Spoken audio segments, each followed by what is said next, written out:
Sêneca, Cartas a Lucílio, Livro 1.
Procede deste modo, caro Lucílio. Reclama o direito de dispores de ti, concentra e aproveita todo o tempo que até agora te era roubado, te era subtraído, que te fugia das mãos. Convence de que as coisas são tal como as descrevo. Uma parte do tempo é-nos tomada, outra parte vai-se sem darmos por isso. Outra deixamo-la escapar, mas o pior de tudo é o tempo desperdiçado por negligência.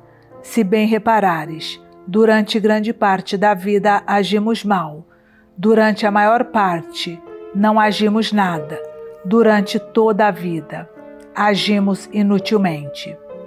Podes indicar-me alguém que dê o justo valor ao tempo, aproveite bem o seu dia e pense que diariamente morre um pouco? É um erro imaginar que a morte está à nossa frente. Grande parte dela já pertence ao passado. Toda a nossa vida pretérita é já do domínio da morte. Procede, portanto, caro Lucílio, conforme dizes. Preenche todas as tuas horas, se tomares nas mãos o dia de hoje. Conseguirás depender menos do dia de amanhã. De adiamento em adiamento, a vida vai se passando. Nada nos pertence, Lucílio, só o tempo é mesmo nosso. A natureza concedeu-nos a posse desta coisa transitória e evanescente, da qual quem quer que seja nos pode expulsar. É tão grande a insensatez dos homens que aceitam prestar contas de tudo quanto, malgrado seu valor mínimo ou nulo e pelo menos certamente recuperável, lhes é emprestado, mas ninguém se julga na obrigação de justificar o tempo que recebeu, apesar de esse ser o único bem, que, por maior que seja a nossa gratidão, nunca podemos restituir. Talvez te apeteça perguntar como procedo eu, que te dou todos estes preceitos. Dir-te-ei com franqueza, como alguém que vive bem, mas sem esbanjamento. Tenho as minhas contas em dia. Não te posso dizer que nunca perco tempo, mas sei dizer-te quanto, porquê e de que modo perco. Posso prestar contas da minha pobreza. A mim, porém, sucede-me o mesmo que a muitos que, sem culpa própria, ficaram reduzidos à miséria. Todos perdoam, mas ninguém ajuda. Que mais há a dizer? Não considero pobre aquele a quem basta o poucochinho que tem. Prefiro, contudo, que tu preserves os teus bens e que o comeces a fazer quanto antes, conforme diziam os nossos maiores. Já vem tarde a poupança, quando o vinho está no fundo.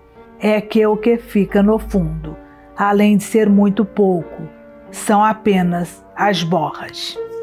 Adeus.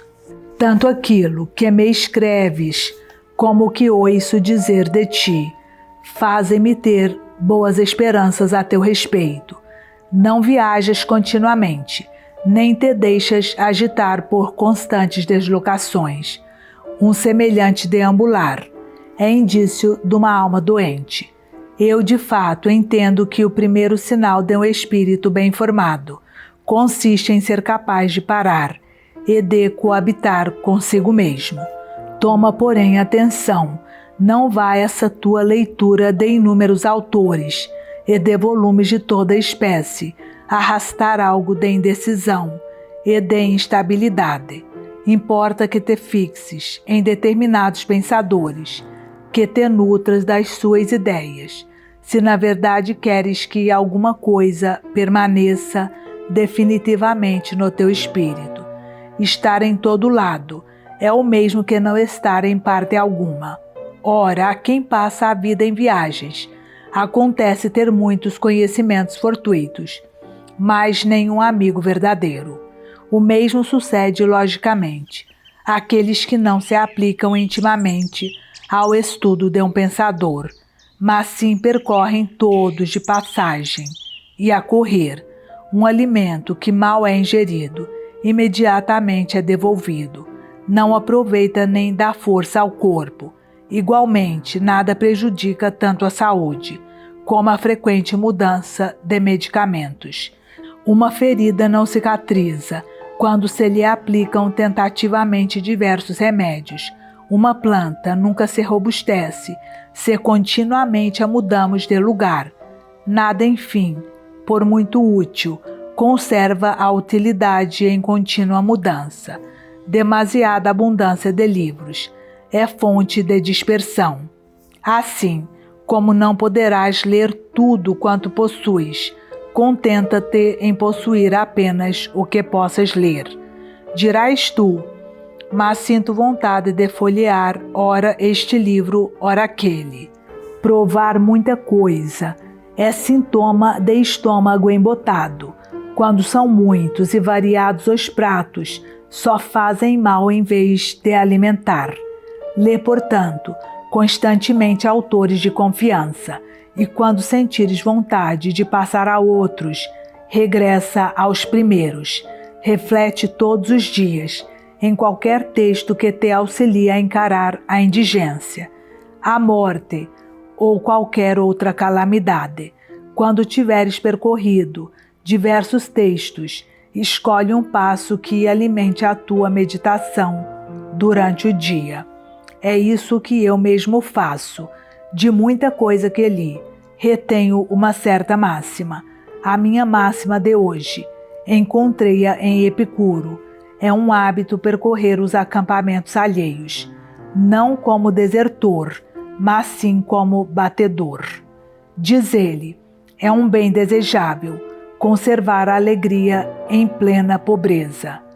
E com razão, pois se há alegria, não pode haver pobreza. Não é pobre quem tem pouco, mas sim quem deseja mais. Que importa o que temos no cofre, ou nos celeiros, quantas cabeças de gado, ou quanto capital a juros, se fizermos as contas, não ao que possuímos, mas ao que queremos possuir. Queres saber qual a justa medida das riquezas? Primeiro, aquilo que é necessário. Segundo, aquilo que é suficiente. Dizes-me que entregaste a carta a um amigo teu, para me trazer, mas em seguida aconselhas-me a não trocar impressões com ele sobre quanto te diz respeito, pois nem tu próprio o costumas fazer. Quer dizer, na mesma carta deste-lhe e recusaste-lhe o título de amigo.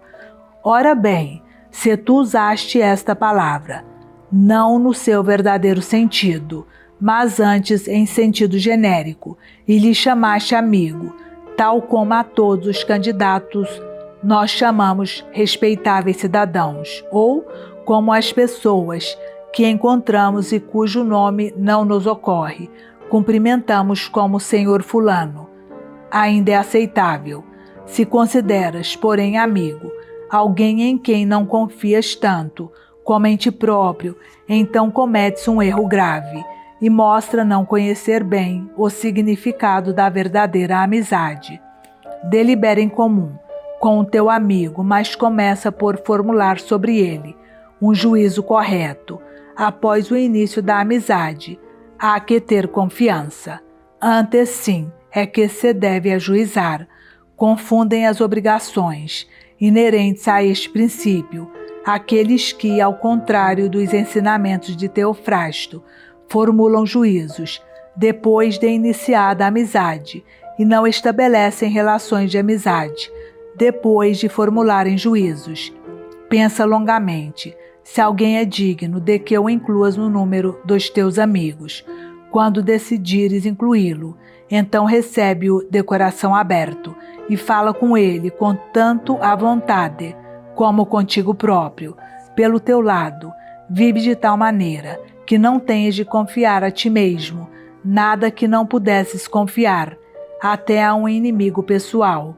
Como todavia há certas coisas que por hábito são consideradas íntimas, compartilha com teu amigo todos os teus cuidados, todos os teus pensamentos. Se o considerares um amigo leal, é isso o que farás. Pessoas há que no terror de serem enganadas, como que ensinaram os outros a enganá-las, e pelas suas suspeitas justificaram as faltas dos outros. Que motivo pode levar-me a medir as minhas palavras diante de um amigo? Que motivo pode levar-me a não me considerar diante dele como se estivesse sozinho? Há quem conte ao primeiro passante aquilo que apenas se deve confiar aos amigos, e confie aos ouvidos de qualquer um o segredo que o consome.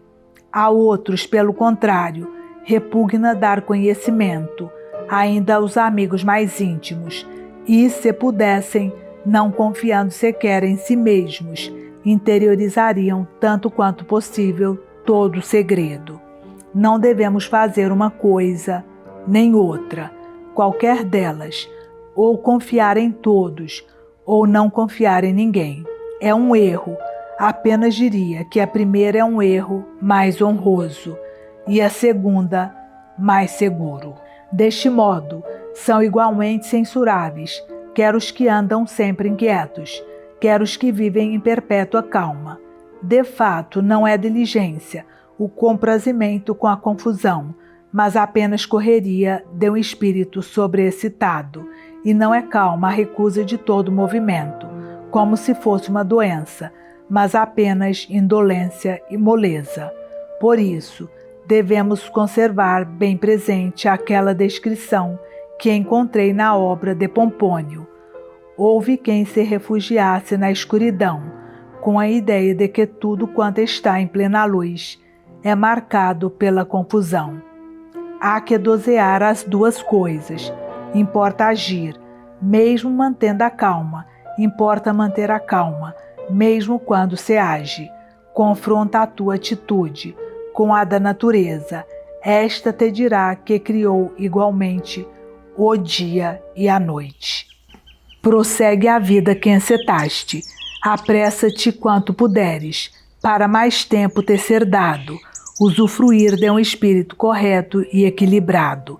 Mesmo enquanto corriges e equilibras, podes ir usufruindo dele. A contemplação de uma alma livre de toda mácula e resplandecente, todavia, é um prazer de natureza, bem superior. Ainda te lembras, certamente, da alegria que sentiste quando, despindo a toga pretexta, vestiste a toga viril e fizeste a tua entrada no foro. Prepara-te para uma alegria ainda maior, quando te despojares do espírito pueril e, graças à filosofia, entrares no círculo dos homens. Até esse momento, perdura em nós, não naturalmente a infância, mas sim a mentalidade infantil, o que é muito pior. E pior ainda, é que já temos a autoridade da velhice, mas mantemos vícios de crianças. Não só de crianças, mas mesmo de recém-nascidos, pois as crianças temem coisas sem importância e os recém-nascidos coisas inexistentes. Nós tememos umas e outras. Persevera, pois, e compreenderás que há coisas que são tanto menos de temer, quanto maior é o temor que inspiram. Nenhum mal é verdadeiramente grande, quando é o último. A morte aproxima-se de ti. Ela seria, de fato, temível se pudesse estar sempre contigo. Na realidade, porém, a lei natural é que ela ou não te atinja, ou te ultrapasse.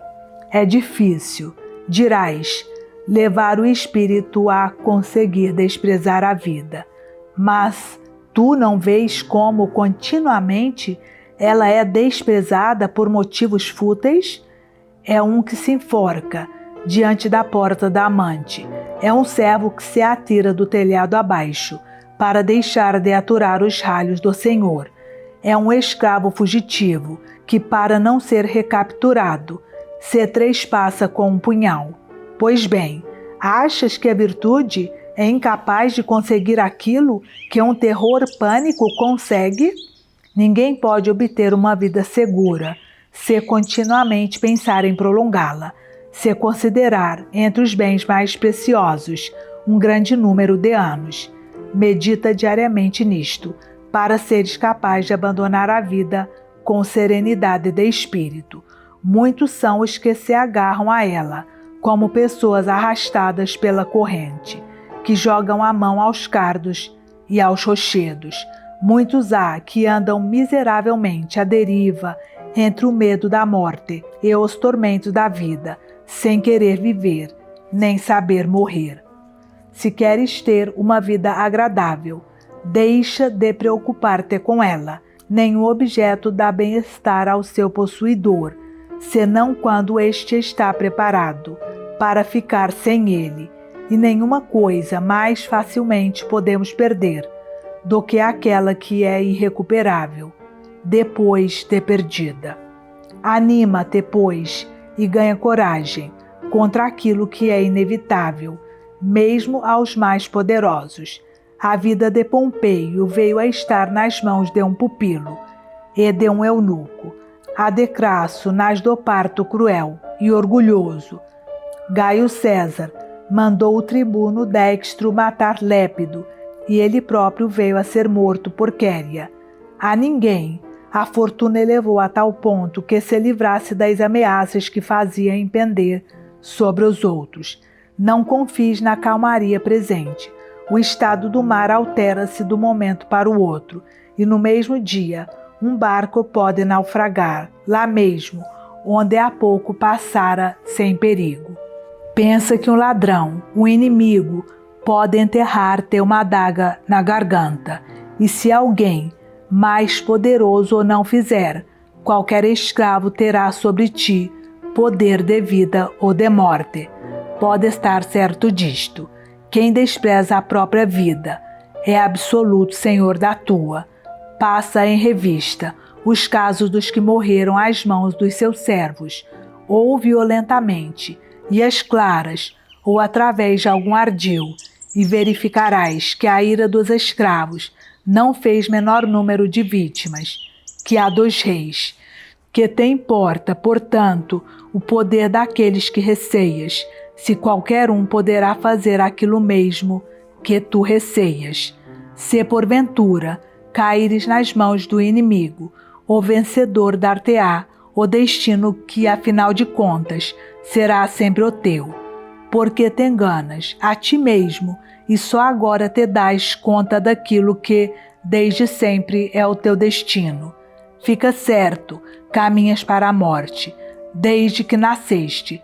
Estas reflexões, ou outras similares, devemos ter sempre no espírito, se queremos aguardar com serenidade aquela última hora, cujo temor enche todas as outras de sobressalto.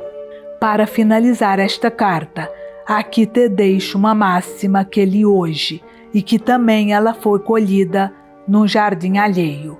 Uma verdadeira riqueza é a pobreza, conforme a lei natural. Sabes quais os limites que a lei natural nos impõe? Não passar fome, nem sede, nem dor. Para evitar a fome e a sede, não é necessário frequentar a casa dos grandes senhores, nem suportar o seu ar carrancudo ou a sua ofensiva bondade. Não é preciso correr riscos no mar ou ir em expedições bélicas. Aquilo de que a natureza necessita está perto, está à nossa mão. É o supérfluo que nos faz envelhecer nos quartéis, que nos leva até terras estranhas. O indispensável está ao nosso alcance, aquele que sabe viver em paz com a pobreza. Esse é verdadeiramente rico. Estudas perseverantemente e, deixando tudo ao mais, apenas te aplicas ao teu cotidiano aperfeiçoamento. Aprovo-te com satisfação e não só te aconselho, como te peço que continues assim, e mais te aconselho a que não procedas como aqueles que mais pretendem dar nas vistas do que aperfeiçoar-se. Evita tudo quanto se torna notado, quer na tua pessoa, quer no teu estilo de vida. O aspecto descuidado, o cabelo por cortar, a barba por fazer, o ódio afetado ao dinheiro, a cama no chão, são formas deformadas de ambição que tu deves recusar. O próprio nome da filosofia, ainda que sem atitudes ostentatórias, já causa por si má vontade. O que seria então se nós começássemos a afastar dos comuns hábitos de vida? Sejamos no íntimo absolutamente diferentes, embora na aparência vivamos como os demais. Não usemos togas esplendorosas, nem tampouco sórdidas. Não tenhamos pratas cinzeladas, com incrustações de ouro maciço, nem tampouco consideremos sinal de frugalidade a ausência completa de ouro e prata.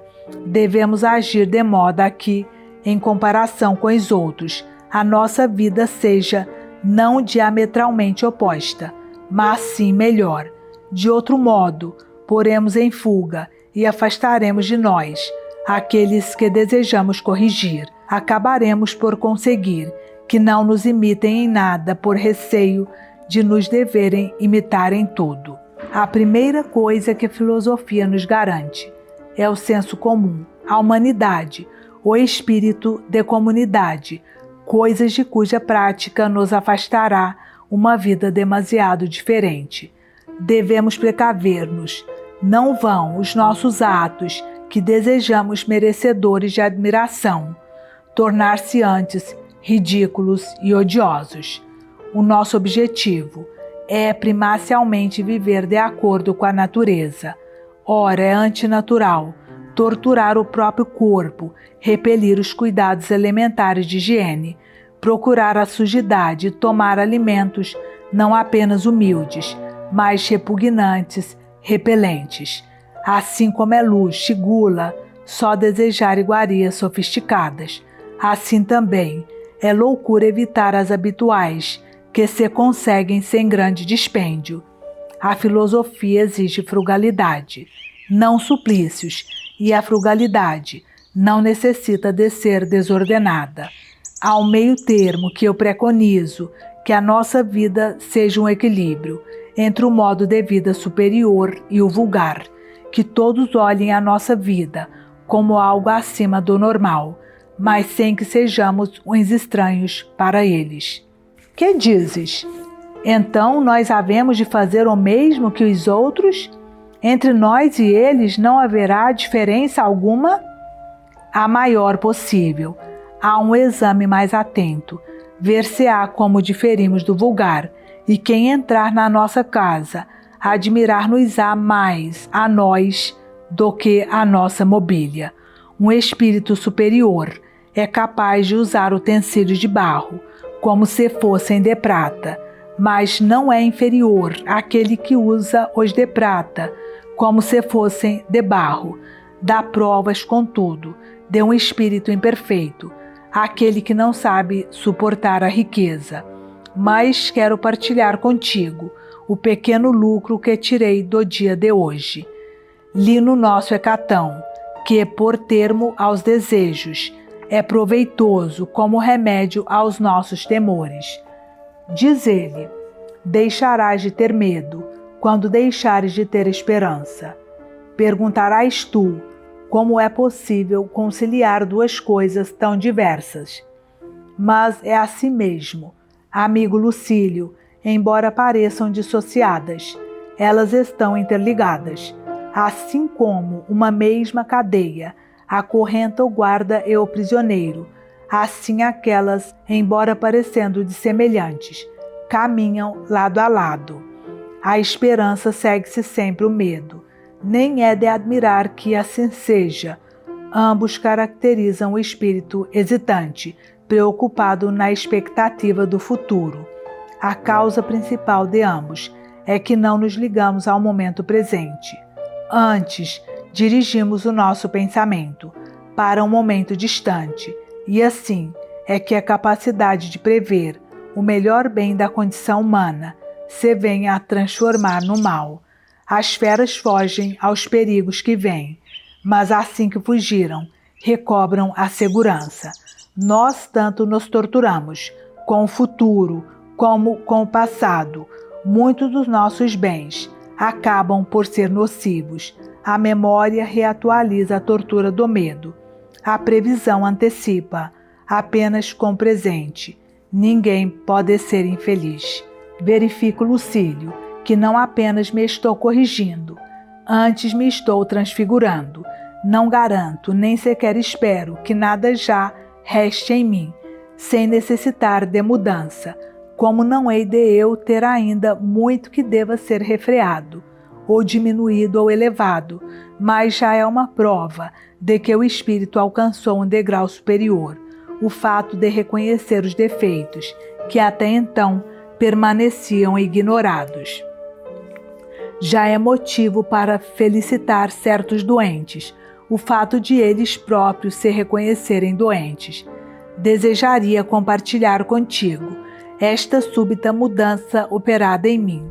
Começaria então a ter uma mais segura confiança na nossa amizade, que nem a esperança, ou o medo, ou a busca da utilidade pode quebrar, numa amizade daquelas com a qual e pela qual os homens podem morrer.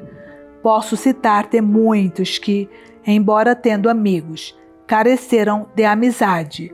Ora, tal caso não pode dar-se quando uma igual vontade de só desejar o bem liga dois espíritos em comunhão.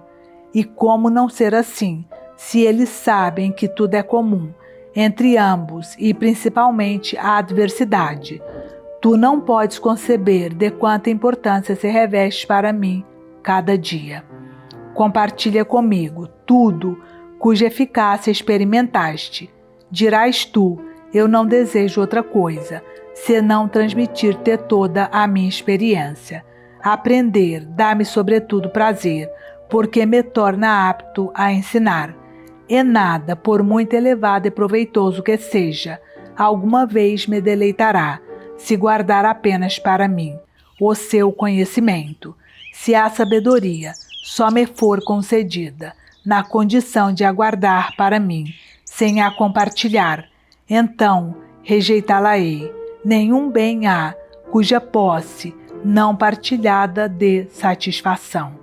Vou, pois, enviar teus livros que utilizei, e para não perderes tempo, à procura dos passos mais úteis, eu assinalá-los-ei, de modo que encontres de imediato aqueles que me merecem a aprovação e respeito. Uma conversa de viva voz ser-te-á, contudo, mais útil do que um discurso escrito.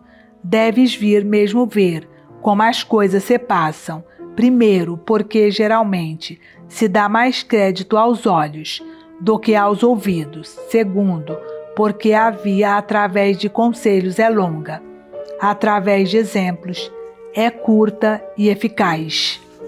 Cleantes nunca teria revivificado o ensino de Zenão, se apenas fosse seu ouvinte. Não, ele participou da vida do mestre, penetrou os seus segredos, observou até que ponto ele vivia de acordo com a sua doutrina. Platão, Aristóteles, todos os filósofos que depois se cindiram em diversas escolas, aprenderam mais da vida que das palavras de Sócrates. Não foi a escola, mas sim a convivência de Epicuro, que fez de Metrodoro, Dermarco, de Polieno grandes homens. E não quero a tua presença apenas para que tu aproveites, mas também para que me aproveites. Ambos poderemos ser muito úteis um ao outro. Por agora, como te devo meu pequeno presente diário, aqui tens uma máxima que hoje encontrei com prazer em Hecatão. Queres saber o que lucrei hoje? Comecei a ser amigo de mim próprio. Muito lucrou. Deste modo nunca estará sozinho. Um tal amigo fica sabendo. Toda a gente o pode ter. Queres saber qual é a coisa que com maior empenho deves evitar? A multidão. Ainda não estás em estado de frequentá-la em segurança. Eu confesso-te sem rodeios a minha própria fraqueza. Nunca regresso com o mesmo caráter com o que saí de casa. Algo do que já puser em ordem é alterado. Algo do que já conseguir eliminar regressa. O mesmo que sucede aos doentes, que uma longa debilidade não deixa ir a parte alguma sem recaída. Nos acontece a nós, cujo espírito se está refazendo de uma prolongada enfermidade. É-nos prejudicial o convívio com muita gente. Não há ninguém que nos não pegue qualquer vício, nos contagie, nos contamine, sem nós darmos por isso. Por isso, quanto maior é a massa a que nos juntamos, tanto maior é o perigo. E nada há tão nocivo aos bons costumes como ficar a assistir a algum espetáculo, pois é pela via do prazer que os vícios se nos insinuam mais facilmente. Que pensas tu que eu quero dizer? Que regresso mais avaro, mais ambicioso, mais propenso ao luxo. Mais do que isso, venho mais cruel e mais desumano de ter estado em contato com os homens. Fui casualmente assistir ao espetáculo do meio-dia, à espera de encontrar algo de ligeiro, de divertido, algo que descansasse os olhares dos homens da vista do sangue humano. Foi o contrário que encontrei. Todas as lutas anteriormente realizadas foram atos de misericórdia. A esta hora, sem artifícios alguns, o que há são puros homicídios. Os lutadores não têm proteção alguma. Todo seu corpo está patente aos golpes, e nenhum golpe é desferido em vão. Muitos espectadores preferem isto aos combates entre pares de gladiadores normais e favoritos do público. E como não hão de preferir, não há elmo nem escudo que se oponha ao ferro do adversário. Armas defensivas para quê? Técnica para quê? Tudo isso só serve para retardar a morte. Atiram-se homens aos leões e ursos de manhã, aos próprios espectadores ao meio-dia. Os assassinos enfrentam aqueles que os hão de assassinar, e cada vencedor é reservado para morrer mais tarde. Para estes lutadores, a única saída é a morte. Matam-nos a ferro e fogo. É isto que se passa nos intervalos do circo. Mas este homem cometeu um crime, um homicídio. E então, se ele matou alguém, mereceu castigo porque está passando. Mas tu, infeliz, o que fizeste para merecer ver isto? Mata, fere e queima, porque se lança ele tão debilmente contra o ferro do adversário, porque mata ele o outro com tão pouca resolução. Levem-nos ao combate a chicotada, recebam frontalmente os golpes, um do outro, com o peito descoberto. Interrompe-se o espetáculo.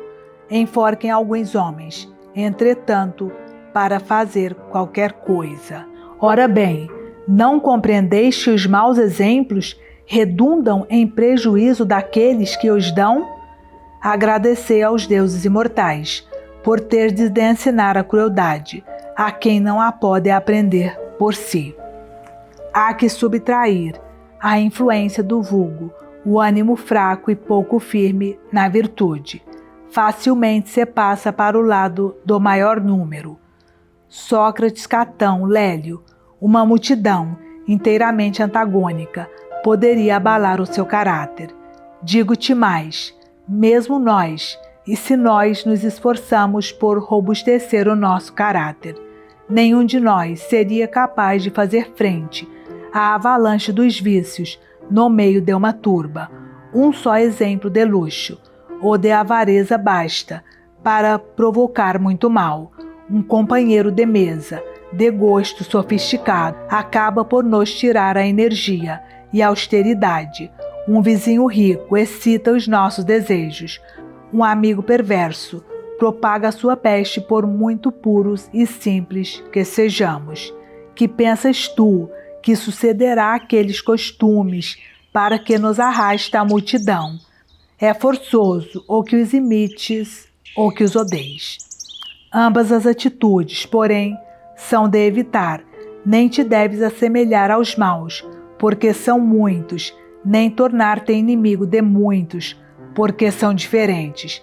Refugia-te em ti próprio. Quanto puderes, dá-te com aqueles que te possam tornar melhor. Convive com aqueles que tu possas tornar melhores. Há que usar de reciprocidade. Enquanto se ensina, aprende-se também.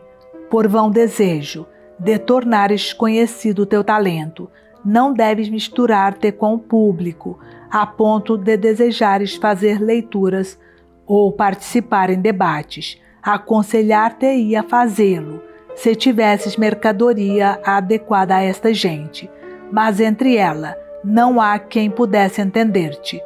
É possível que casualmente apareça um ou outro, de cuja formação e educação te devas encarregar até o elevares ao teu nível. Mas, então, em proveito de quem estudei eu. Não tenhas receio, se tiveres estudado em teu proveito, não terás perdido o tempo. E para que os meus estudos de hoje não tenham sido só em meu proveito, vou-te citar 3 pensamentos notáveis que encontrei, mais ou menos com o mesmo sentido. Um servirá para pagar o tributo desta carta. Os outros 2, recebe-os como adiantamento. Afirma Demócrito: um só homem vale para mim um povo vale tanto como um só homem. Também tinha razão aquele autor, sobre cuja identidade se discute, que ao perguntarem-lhe por que se aplicava com tanto empenho num tratado que seria acessível a tão poucos, respondeu: para mim, basta-me que sejam poucos, basta-me que haja só um leitor, basta-me que não haja nenhum. Em terceiro lugar, há este dito notável de Epicuro, em carta dirigida a um de seus companheiros de estudos: eu não escrevi isto para muitos, mas sim para ti, contemplarmos-nos um ao outro. É espetáculo suficiente. Estes pensamentos, caro Lucílio, tens que interiorizá-los para reprimir o prazer, oriundo do aplauso da multidão. Quando muitos te cobrirem de louvores, verifica se ainda tens motivo de agrado ante ti próprio, já que és homem, que muitos possam entender. Os teus autênticos bens são apenas do foro íntimo. Uma objeção tua. Então, tu mandas-me evitar a multidão, conservar-me retirado, contentar-me com a minha consciência, que é feito daquelas vossas máximas que nos objurgam a morrer em plena ação. Bom, ao que parece, eu estou te aconselhando à inércia. Se eu me recolhi em casa e fechei as portas, foi para poder ser útil a um maior número. Nem um único dia me chega ao fim na ociosidade. Parte da noite reservo-a para os meus estudos. Não me disponho ao sono, sucumbo a ele e deixo repousar sobre o meu trabalho os olhos cansados da vigília e já prestes a cerrar-se. Retirei-me, não só dos homens, como dos negócios, começando com os meus próprios, estou trabalhando para a posteridade, vou compondo alguma coisa que lhe possa vir a ser útil. Passo ao papel alguns conselhos, salutares como as receitas dos remédios úteis, conselhos que sei serem eficazes por tê-los experimentado nas minhas próprias feridas, as quais, se ainda não estão completamente saradas, deixaram pelo menos de me torturar. Indico aos outros o caminho justo que eu próprio só tarde encontrei, cansado de atalhos.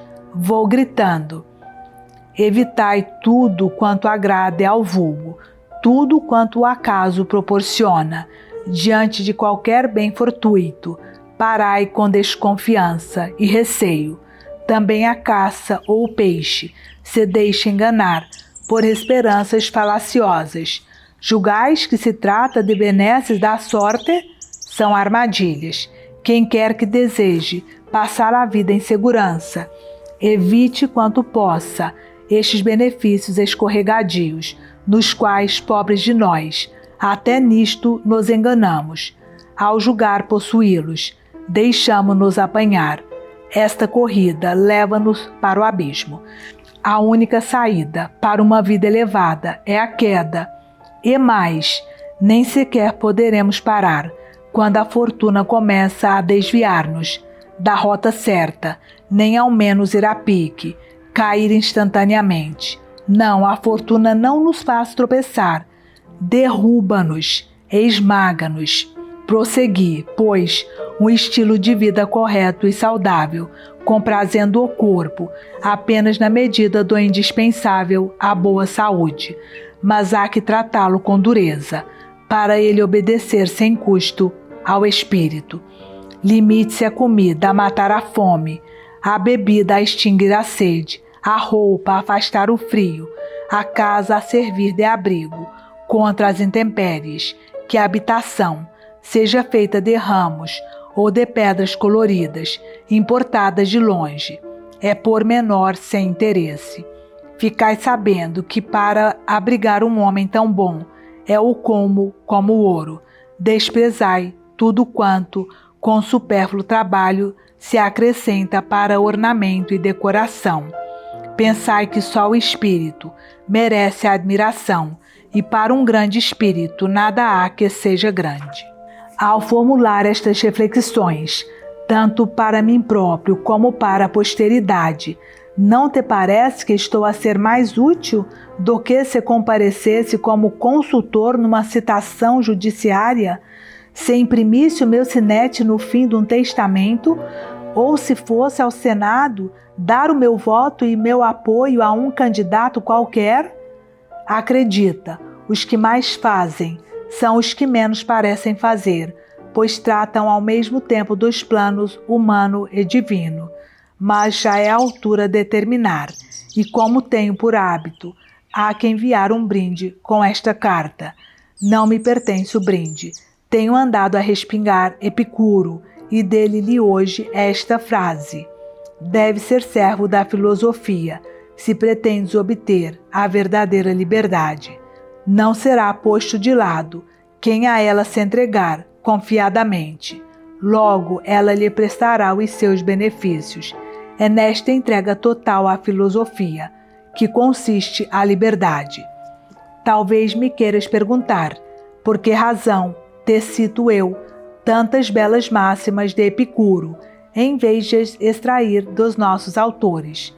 Por que motivo, porém, deveremos considerá-las de Epicuro e não propriedade de todos? Quantos poetas há que já disseram o que os filósofos ou já disseram também ou hão de dizer um dia? Nem preciso de recorrer aos trágicos ou às nossas pretextas, peças estas que possuem uma certa seriedade que as coloca a meio caminho entre as comédias e as tragédias. Até nos mimos, que quantidade se não encontra de versos excelentes. Quantos versos não escreveu Publílio, dignos de personagem de coturno e não de gente descalça? Vou citar-te um verso dele, que trata matéria filosófica, e precisamente aquele ponto que estive a discutir atrás, ou seja, que não devemos ter por nosso aquilo que o acaso nos dá. Nada nos pertence daquilo que o acaso nos traz. A mesma ideia exprimiste tu, bem me lembro, num verso não menos brilhante e conciso. Não é verdadeiramente teu, o que é teu por dom da sorte. Não me esqueço também de outro verso teu melhor ainda, bem que se pode dar, pode também tirar-se. Mas isto já não faz parte do brinde, só te devolvo o que é teu. Estás com interesse em saber se Epicuro tem razão, quando numa das suas cartas censura aqueles que afirmam que o sábio se contenta consigo mesmo e, por isso, não tem necessidade de amigos. Esta crítica fala Epicuro a Estilbão e a outros para quem o máximo bem consiste na impassibilidade do espírito.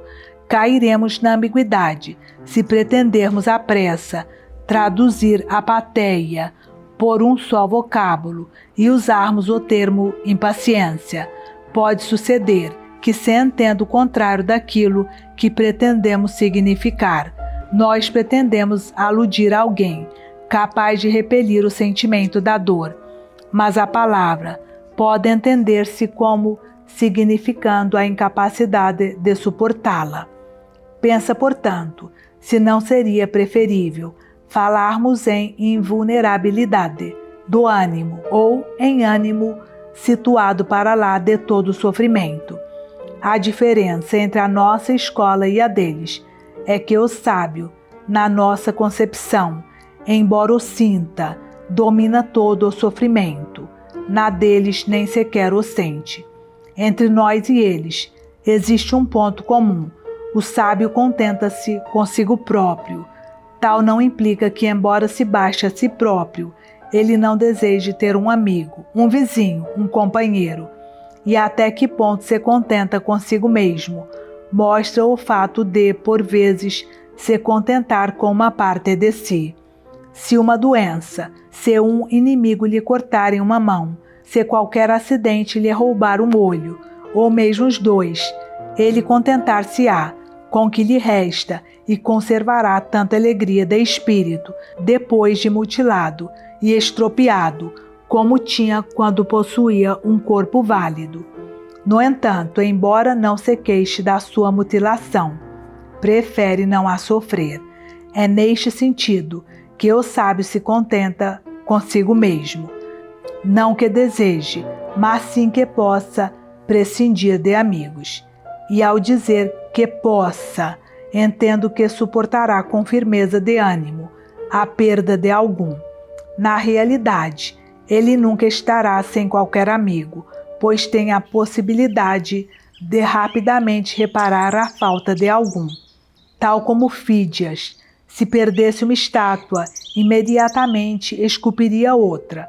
Assim o sábio, verdadeiro especialista em fazer amizades, em lugar do amigo perdido, depressa arranjaria outro. Como é que rapidamente ele conseguirá conciliar outro amigo? Dir-te-ei, se estiveres de acordo, em que te pague já a minha dívida e que, quanto a esta carta, fiquemos com as contas em dia. Diz Hecatão, vou indicar-te uma receita para o amor que dispensa o recurso a filtros, ervas ou fórmulas de feiticeira. Se queres ser amado, ama. Não apenas a prática de uma amizade antiga e firme traz consigo grande prazer, mas também o início e a conciliação de uma nova. A mesma diferença que há entre o agricultor que ceifa a seara e o que a semeia existe entre aquele que já conciliou e o que está conciliando um amigo. O filósofo Átalo costumava dizer que é mais agradável fazer do que ter um amigo, tal como ao pintor dá mais prazer pintar do que terminar o quadro.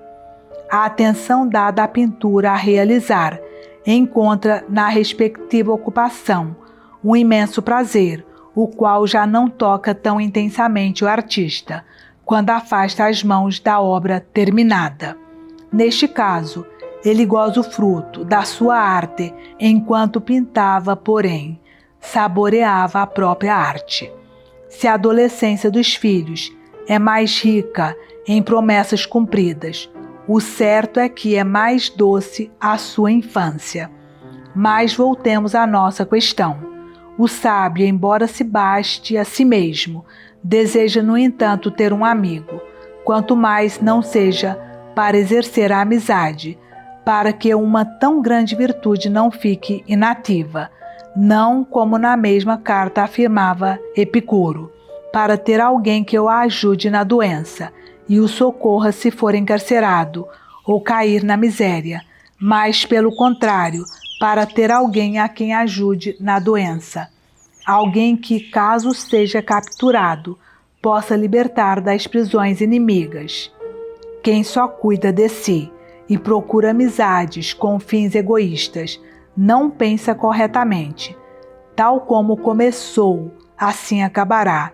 Arranjou um amigo para o auxiliar contra a prisão, mas assim que os ferros rangerem, tal amigo evaporar-se-á. Amizades deste tipo chama-se-lhes correntemente oportunistas. Alguém que seja tomado por amigo por motivo da sua utilidade deixará de agradar quando deixar de ser útil. Por isso mesmo, grande cópia de amigos rodeia os ricaços, enquanto a solidão é apanágio dos arruinados. Os amigos fogem de onde são postos à prova. Daí, todos estes tristes exemplos de deserções ou traições ocasionadas pelo medo. Necessariamente, nestas amizades, o princípio e o fim estão em completo acordo. Quem começou a ser amigo por conveniência, deixa de o ser também por conveniência. Qualquer interesse prevalecerá contra a amizade, se nela se procurar outro interesse que não ela própria. Para que arranjar então um amigo? Para ter alguém por quem possa morrer, alguém que possa acompanhar ao exílio, alguém por quem me arrisque e ofereça a morte. Isso a que aludiz e que tem em vista o interesse, que considera as vantagens práticas. Isso não é amizade, é uma negociata. A paixão amorosa tem indubitavelmente algo de semelhante com a amizade, a ponto de a podermos considerar uma amizade levada até a loucura. Pois quem há que se apaixone por motivos de interesse, de ambição, de glória? É o amor que por si mesmo, abstraindo de tudo mais, faz o espírito arder com o desejo da beleza, de mistura com uma certa esperança, de afeto recíproco. Ora bem, será possível que de uma causa mais elevada resulte um afeto moralmente condenável? Não se trata agora, dirás tu, de saber se a amizade deve ser desejada por si mesma. Pelo contrário, nada importa mais demonstrar porquanto se deve ser desejada por si mesma. Então pode aceder a ela precisamente aquele homem que se basta a si próprio. Aceder a ela? De que modo? Do mesmo modo que a contemplação de um objeto belo, nem movido por baixo interesse, nem receoso dos caprichos da fortuna. Conciliá-la com a vista às situações favoráveis significa despojar a amizade da sua majestade própria. O sábio basta-se a si mesmo. Amigo Lucílio, muita gente interpreta incorretamente esta máxima, afastando o sábio do mundo que o rodeia e reduzindo-o aos limites do seu corpo. Por conseguinte, é imprescindível distinguir bem o que significa e qual o alcance desta frase. O sábio basta-se a si mesmo para viver uma vida feliz, não simplesmente para viver, na medida em que para viver carece de muita coisa, mas para ter uma vida feliz. Basta-lhe possuir um espírito são, elevado e indiferente à fortuna.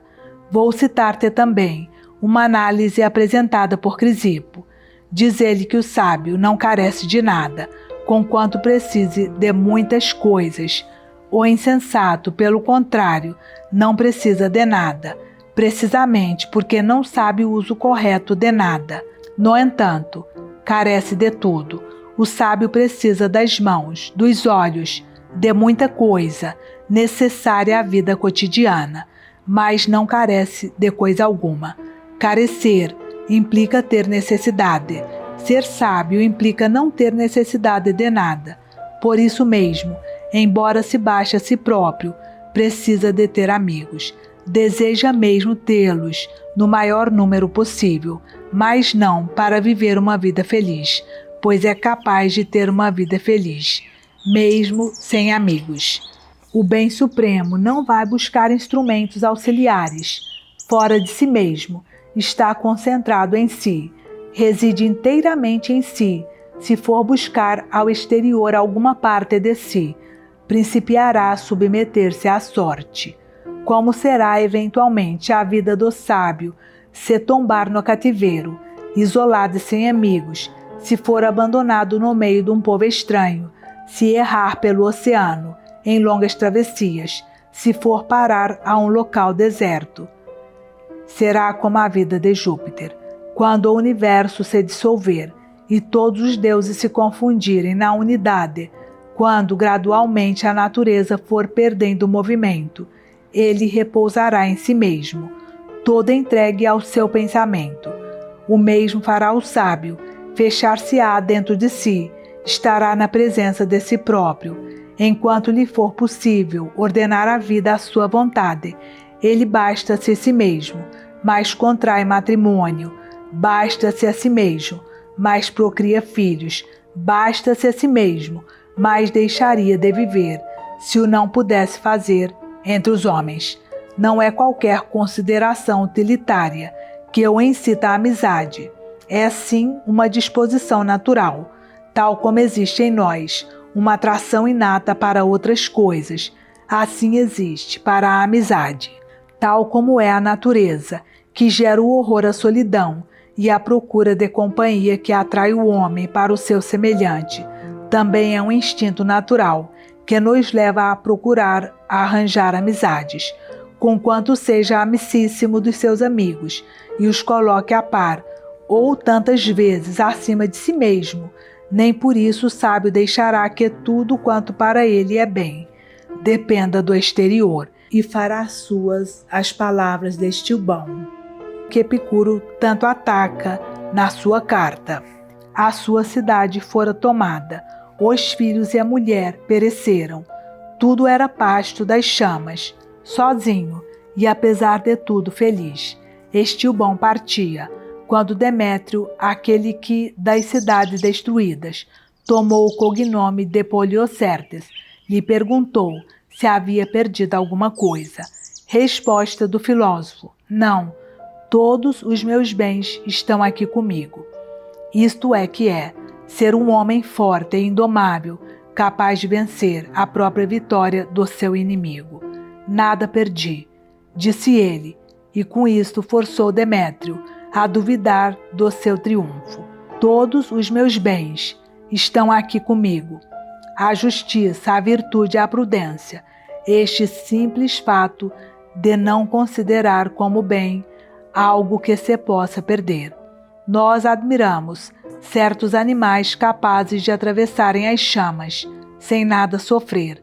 Quanto mais admirável é um homem capaz de passar ileso e inatacável por entre as armas, a destruição ou fogo. Estás vendo como pode ser mais fácil vencer um povo inteiro do que um único homem? Esta simples frase faz de Estilbão estoico, capaz ele também de preservar os seus bens entre o incêndio total da cidade. Basta-se a si mesmo esta fronteira que coloca a sua felicidade. Não penses que só nós somos capazes de proferir sentenças sublimes. O próprio Epicuro, o crítico de Estilbão, disse uma frase semelhante: aceita como presente meu, apesar de por hoje já ter pago o tributo. Quem considera diminutos os seus bens, mesmo quando é senhor de todo mundo, esse homem é um indigente. Ou, se preferires, a mesma coisa dita de outra maneira, pois é preciso habituarmos-nos a considerar o sentido, sem ficarmos presos às palavras. Indigente é o homem que se não julga imensamente feliz, mesmo que seja imperador do mundo. E para que vejas como este pensamento foi ditado pela natureza, a sabedoria popular, citar-te-ei este verso de um poeta cômico: não é feliz o homem que se não julga feliz. Que importa, de fato, a situação em que te encontras, se tu a considerares má? Como é isso? Então, se é um ricaço desonesto, se é um homem senhor de muitos escravos, mas escravo ainda demais, disser: eu sou feliz. O fato de pronunciar esta frase fará dele um homem feliz? Não, o que interessa não é o que ele diz, mas o que sente, e o que sente continuamente, e não num dia qualquer. E não receis que tão afortunada situação possa ser apanágio de um ser indigno. Só o sábio se contenta com o que tem. Todos os insensatos sofrem de descontentamento consigo mesmos. É assim como te digo, não mudo de opinião. Evita as multidões, evita os pequenos grupos, evita mesmo os indivíduos isolados. Não conheço ninguém com quem goste de te ver em comunicação. Repara, porém, no juízo que faço a teu respeito. Ouso confiar-te a ti mesmo. Segundo corre, Crates, um discípulo daquele Estilbão, de que te falei na carta anterior, viu um dia um jovem passeando sozinho e perguntou-lhe o que fazia, assim isolado. O jovem respondeu: falo comigo mesmo. Então Crates retorquiu: tem cuidado, toma bem atenção no que fazes, olha que estás falando com um homem de mau caráter. Quando alguém se encontra dominado pela dor ou pelo medo, costumamos vigiá-lo. Não vai ele fazer mau uso da sua solidão.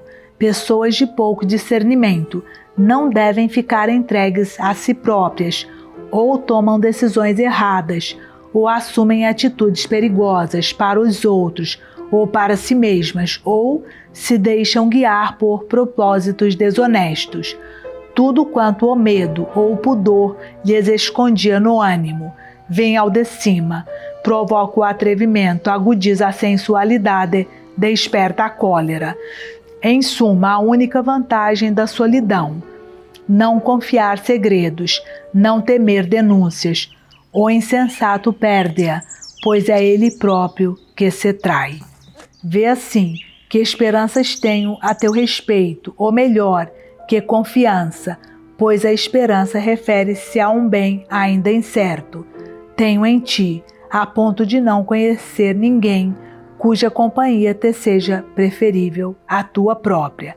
Recordo-me da energia com que pronunciava certas máximas e de como estas estavam cheias de vigor, como eu me congratulei desde logo dizendo: estas frases não vêm somente da boca, são palavras que assentam em base sólida. Este homem não é um indivíduo vulgar, é sim alguém que visa a salvação. Fala e age sempre com esse propósito, atenta que coisa alguma te desanime. Pede aos deuses que te libertem dos teus votos de antigamente e formula outros inteiramente novos. Pede-lhes sabedoria, pede-lhes impecável saúde de espírito e só depois também a do corpo, porque não hás de formular tais votos com frequência. Pede sem receio à divindade que lhes dê seguimento. Nada pedirás que não esteja em seu poder. Para terminar esta carta, com a pequena oferenda do costume, aqui tens esta verdade que colhi. Em Atenodoro, podes estar certo de que te libertaste totalmente das paixões, quando chegares ao ponto de não pedires aos deuses senão o que fores capaz de pedir em voz alta. Mas como é grande, no geral, a insensatez dos homens, que, murmurando, dirigem aos deuses as mais sórdidas preces. Calam-se se alguém as tentar ouvir, mas dizem à divindade palavras que não querem que outro homem escute. Repara, portanto, se não será salutar este preceito: vive com os homens, como se a divindade te observasse. Fala com a divindade, como se os homens te escutassem. Estivemos conversando, teu amigo e eu, e esta primeira conversa revelou-me o seu bom caráter, deu-me a conhecer quanto nele há de ânimo, de inteligência, mesmo já de progresso no campo filosófico, como que me deu a provar aquilo que virá a ser no futuro, tanto mais que a conversação não fora preparada, mas correu de improviso. Enquanto procurava dominar-se, só a custo reprimiu a timidez, indício positivo, tratando-se de um jovem, o que prova como era sentido o rubor que lhe cobriu o rosto. Creio bem que mesmo quando obtiver a autoconfiança e se libertar de todos seus vícios, até quando for já um sábio, nunca perderá a tendência para corar. Nenhuma sabedoria de fato nos poderá libertar de certas fraquezas físicas naturais, tendências inatas, congênitas. A prática pode abrandá-las, nunca suprimi-las. Há homens, mesmo muitíssimos senhores de si, que em presença do público se cobrem de suor, como se estivessem mortos de fadiga ou de calor. Outros, quando se aprestam para discursar, ficam sem força nas pernas. A outros batem os dentes, entaramela-se a língua, colam-se os lábios. Contra isto não há técnica ou prática que valha. A natureza exerce os seus direitos, e mesmo as pessoas mais firmes faz sentir essa sua debilidade. Entre tais debilidades, pode incluir-se a tendência para corar, capaz de ocorrer subitamente mesmo às pessoas mais austeras. É, todavia, mais frequente nos jovens que têm o sangue mais quente e o rosto mais delicado. No entanto, também se verifica nas pessoas maduras ou velhas. Há homens que nunca são tão temíveis como quando ruborizados, como se o fato significasse que perderam toda a vergonha. Sula, por exemplo, nunca era tão violento como quando o sangue lhe afluía ao rosto. Nada era mais instável do que o rosto de Pompeio, o qual, quando falava em público, especialmente na Assembleia Popular, corava sempre. Lembro-me de ver Fabiano, ao comparecer como testemunha ante o Senado, ficar todo corado, sinal de pudor que lhe convinha maravilhosamente.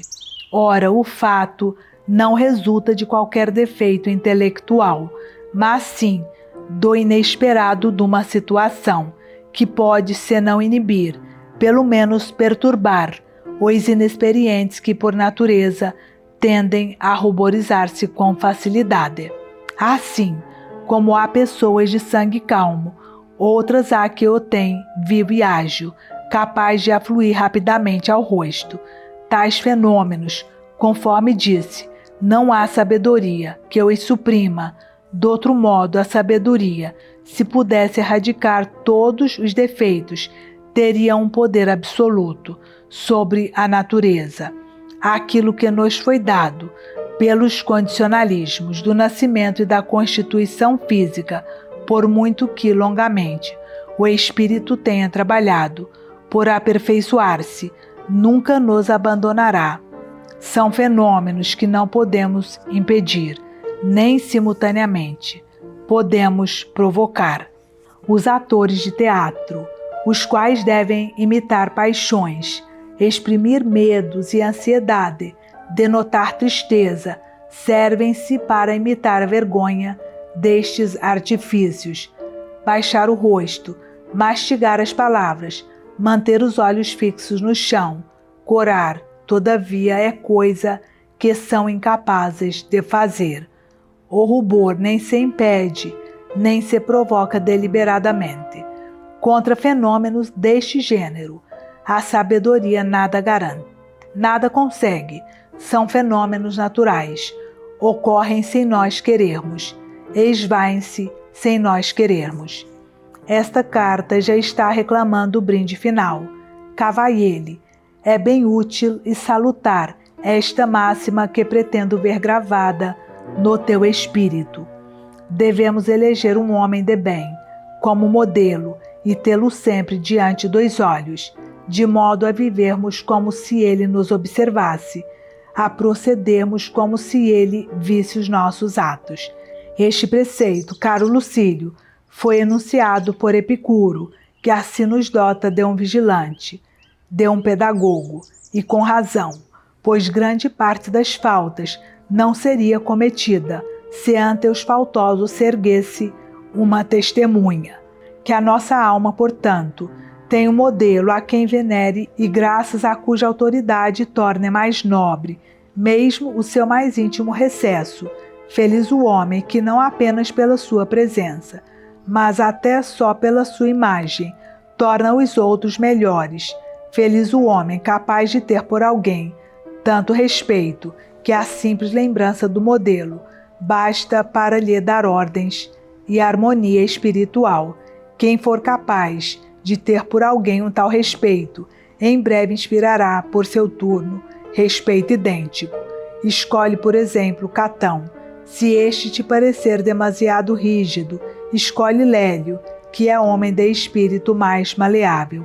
Escolhe alguém cuja vida, cujas palavras, cujo rosto, enfim, espelho da própria alma, sejam do teu agrado.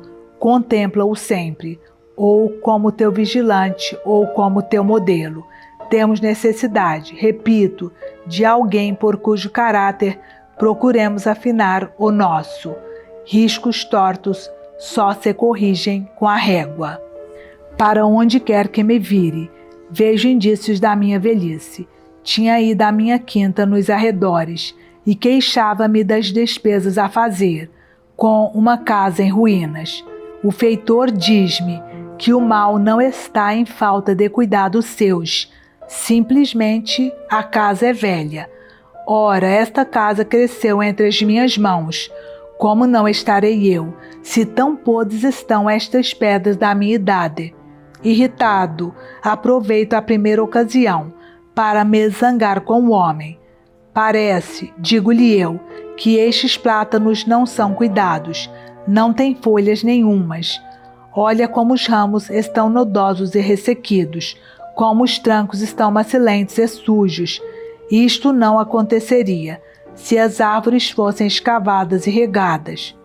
O homem jura pelo meu gênio, que faz tudo o que é preciso, que toma todos os cuidados necessários. Elas é que já estão velhotas.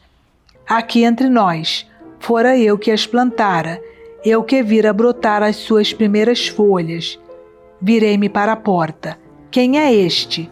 Perguntei. Este velho decrépito que, com toda razão, puseram junto da porta. Onde foste desencantar este indivíduo? Que ideia foi essa, de ir buscar um morto que não é nosso? Diz-me, ó velho, então não me conheces? Eu sou Felicião, a quem tu costumavas oferecer bonecos. Sou o filho do teu feitor Filosito, o teu companheiro preferido. Belo, digo eu, este está doido, catraio e ainda por cima armado em meu companheiro preferido. Até está correto, já lhe estão caindo todos os dentes. Fico em dívida com a minha quinta, para onde quer que me virava, fazia-me dar conta da minha velhice, pois abracemo-la, apreciemo-la, se a soubermos usar. A velhice é uma fonte de prazer.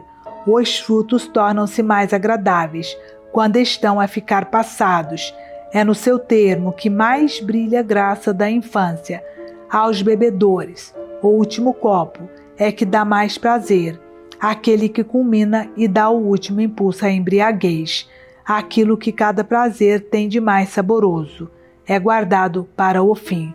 é extremamente agradável a esta idade, já tendente para o fim, embora ainda não a tombar, estar prestes a atingir a beira do telhado. Acho que é situação dotada dos seus encantos, ou, pelo menos, em vez de encantos, bastará a simples ausência de necessidades. Como é bom já ter cansado os nossos desejos, tê-los abandonado. Mas é penoso, dirás, ter a morte diante dos olhos. Bom, ter a morte diante dos olhos é coisa que tanto deve fazer um velho como um jovem, já que ela nos não chama por ordem de idades. Além disso, não há ninguém tão velho que não tenha direito a esperar um dia mais. Aliás, um dia é um degrau na vida. Toda a nossa existência consta de partes, de círculos concêntricos, em que os maiores abarcam os menores. Há um círculo que os abarca e rodeia a todos. Este é o que contém todo o tempo do nascimento à morte. Há outro que delimita os anos da adolescência, outro que dentro da sua órbita rodeia os anos da infância. Além disso, cada ano de per si contém as subdivisões do tempo, de cuja combinação resulta a nossa vida. Um mês está contido num círculo menor. Um dia tem um perímetro ainda mais curto, mas mesmo ele tem um princípio e um fim, uma origem e um termo. Por isso dizia Heráclito, o filósofo que deveu a fama à sua linguagem obscura, que qualquer dia é igual a todos os outros. Esta ideia foi expressa por outros, cada qual da sua maneira. Disse um que é igual em número de horas, e com razão, pois se um dia é um espaço de tempo de 24 horas, necessariamente, todos os dias são iguais entre si.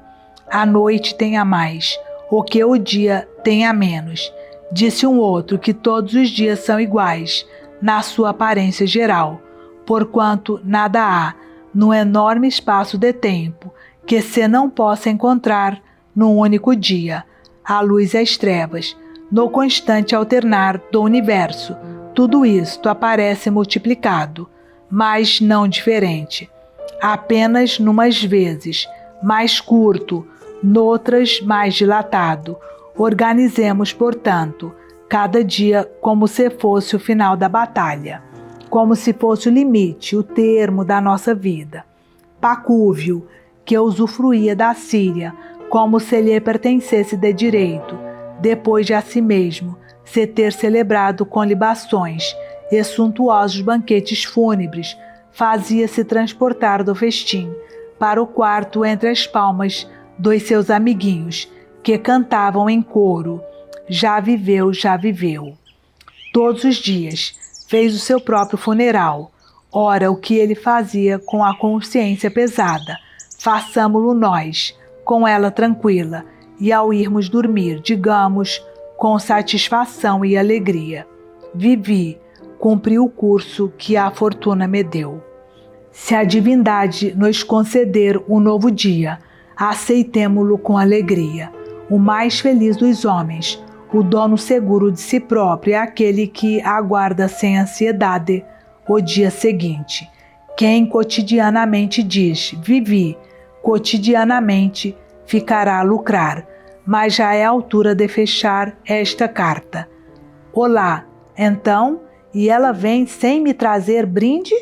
Não te assustes, vai levar qualquer coisa não, muita coisa, que há na verdade de mais notável que esta frase que eu aqui incluo para ti. É um mal viver na necessidade, mas não há qualquer necessidade de viver na necessidade. Como não seria assim? Em todo o lado estão patentes as vias para a liberdade. Muitas, curtas e fáceis.